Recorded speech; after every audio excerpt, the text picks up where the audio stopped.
என் கிளாஸில் வந்து மியூசியம் கூப்பிட்டு போகிறாங்க. நம்ம எப்படி இந்தியாவில் இருக்கும்போது ஐவி கூப்பிட்டு போவோம், அந்த மாதிரி இன்றைக்கி வந்து ஃபீல்ட் ட்ரிப் தான். ஸோ எங்கள் மியூசியம்னே ஒரு ட்ரெயின் ஸ்டேஷனுக்கு அங்கே தான் போகிறோம். ட்ரெயின் எப்போன்னு பார்த்து சர்வீஸ் இல்லாமல் போட்டுருவோம். ஸோ நான் எடுக்க வேண்டிய ட்ரெயின் வந்துட்டு நாட் இன் சர்வீஸு. ஸோ அதனால் இப்போது நடந்து போகணும். 7 minutes by walk. By the way, இது வந்துட்டு என்னோடய ஃபேவரட் ஸ்ட்ரீட். இது வந்து பே அப்படின்னு சொல்லுவாங்க. ஸோ பார்த்திங்கன்னா தெரியும், ஸ்ட்ரீட்ஸ் எல்லாமே அழகழகாக இருக்கும். பிராண்டட் க்ளோத்ஸ் ஸ்டோர்ஸும் இங்கே இருக்கும். இப்படி வெயிலாக தானே இருக்குது, ஆனால் செம்ம குளிர். பேருக்கு தான் ஸ்ப்ரிங்கு. பாருங்க, டிஆர் இருக்கா, பக்கத்தில் ப்ராடா. அங்கே தெரியுதா, அதுதான் ராயல் ஆண்டாரியா மியூசியம். சுற்றியே பில்டிங்ஸ் அழகாக இருக்கும். And also by the way, டியூஸ்டேஸில் ஃபார் ஸ்டூடெண்ட்ஸ் வந்து ரோம் என்ட்ரி வந்து ஃப்ரீ. ஸ்டூடெண்ட் ஐடி இருந்துச்சுன்னா அண்ட் நீங்கள் ஸ்டூடெண்ட்டாக இருந்தீங்கன்னா இங்கே வரலாம். நம்ம வந்த டைமாக பார்த்து ஸ்கூல்லேருந்து வந்திருக்காங்க போல.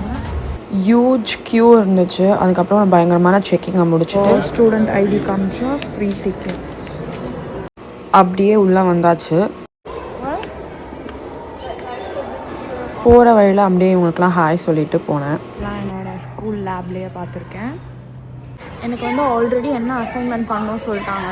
ஸோ வந்து நாங்கள் டைனோசார்ஸு ஸ்கெலிட்டன்ஸ் இருக்கோம்ல, அதோட ஸ்கெட்சஸ் நான் பண்ணணும். என் பின்னால் ஒரு க்யூட் மாமன் க்யூட்டாக வந்துருக்காங்க.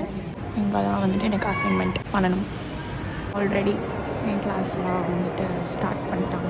அப்படியே டைனோ ஃப்ரெண்டுக்கு ஹாய் சொல்லிவிட்டு ஒரு நல்ல இடமா பார்த்து உட்காந்து ஸ்கெட்ச் பண்ண ஆரம்பிச்சிட்டேன். நம்ம ஒரு ஸ்கூல் பஸ் பார்த்தோம்ல, அந்த ஸ்டூடெண்ட்ஸ்லாம் கரெக்டாக நாங்கள் இருந்த பிளேஸில் தான் வந்திருந்தாங்க. அப்புறம் அந்த டீச்சர் சில ஃபேக்ட்ஸ்லாம் சொல்லிட்டு இருந்தாங்க. அப்படியே உட்காந்து நானும் கேட்டுட்டு இருந்தேன். அப்புறம் வந்த வேலையை பார்த்துட்டு அசைன்மெண்ட்டை முடிச்சுட்டு டைனோ ஃப்ரெண்டுக்கு பாய் சொல்லி கிளம்பியாச்சு. கொஞ்சம் டைம் இருந்துச்சு. ஸோ அப்படியே கொஞ்சம் வேடிக்கை பார்த்துட்டு போகலாமேன்னு வந்தேன் உள்ள.